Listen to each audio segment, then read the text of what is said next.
ভারতের আপত্তি উপেক্ষা করে আইএমএফ পাকিস্তানকে ঋণ মঞ্জুর করলো। দর্শক, গুরুত্বপূর্ণ একটি খবর রয়টার্স পরিবেশন করেছে।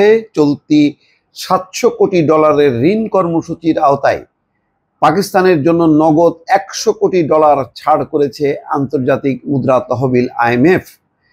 এদিকে দেশটির ঋণ দেওয়ার ক্ষেত্রে সংস্থাটির প্রতি ব্যাপক পর্যালোচনা করার অনুরোধ করেছিল পাকিস্তানের চিরবৈরী প্রতিবেশী ভারত, কিন্তু ভারতের সেই অনুরোধ উপেক্ষা করেছে আইএমএফ এবং তারা সরাসরি পাকিস্তানকে ঋণ মঞ্জুর করেছে।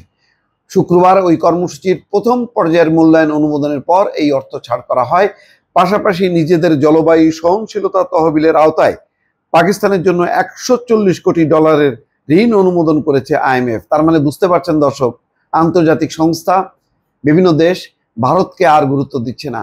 কেননা ভারত যেভাবে আক্রমণ চালিয়েছে, যেভাবে আন্তর্জাতিক তদন্তের দাবিটা উপেক্ষা করে পাকিস্তানকে একতরফাভাবে দোষারোপ করে যুদ্ধ চাপিয়ে দিয়েছে, এতে বিশ্ব এবং বিশ্বের বিভিন্ন যে সংস্থাগুলো আছে তারা বুঝতে পারছে যে ভারত স্রেফ একটা শত্রুতা করছে নিজেদের রাজনৈতিক স্বার্থে। আইএমএফ এক বিবৃতিতে জানিয়েছে, বিশ্বজুড়ে চ্যালেঞ্জিং পরিস্থিতির মধ্যেই চলমান ঋণ কর্মসূচির আওতায় পাকিস্তানের নীতিগত পদক্ষেপগুলো দেশটির অর্থনৈতিক স্থিতিশীলতা এবং আস্থা পুনর্গঠনে উল্লেখযোগ্য অগ্রগতি এনেছে। আইএমএফ গত বছরের মাঝামাঝি পাকিস্তানের জন্য $700 কোটি ঋণ কর্মসূচি গ্রহণ করে, যার উদ্দেশ্য ছিল দেশটির দুর্বল অর্থনীতিকে চাঙ্গা করা।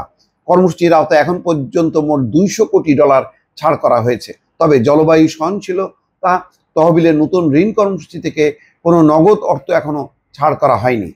পাকিস্তানকে ঋণ দেওয়ার ব্যাপারে আরও বিস্তৃত পর্যালোচনা করার জন্য আইএমএফ এর প্রতি অনুরোধ জানিয়েছিল প্রতিবেশী ভারত।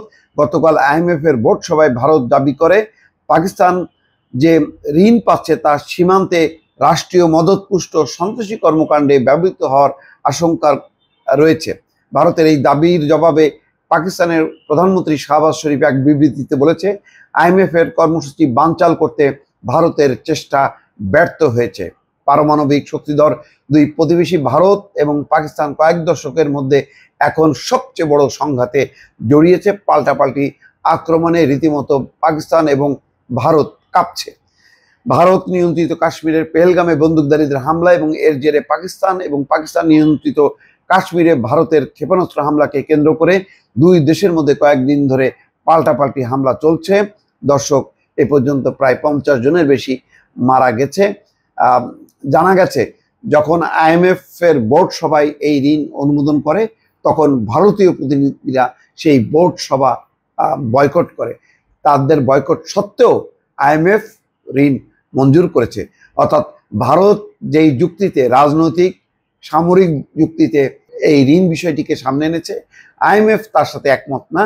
আইএমএফ কেবলমাত্র অর্থনৈতিক বিষয়ের মধ্যেই সীমাবদ্ধ থাকতে চায়। সুতরাং ভারতের সেই সামরিক রাজনৈতিক দৃষ্টিভঙ্গি আইএমএফ গ্রহণ করেনি। দর্শক, ভালো থাকবেন। আল্লাহ হাফেজ।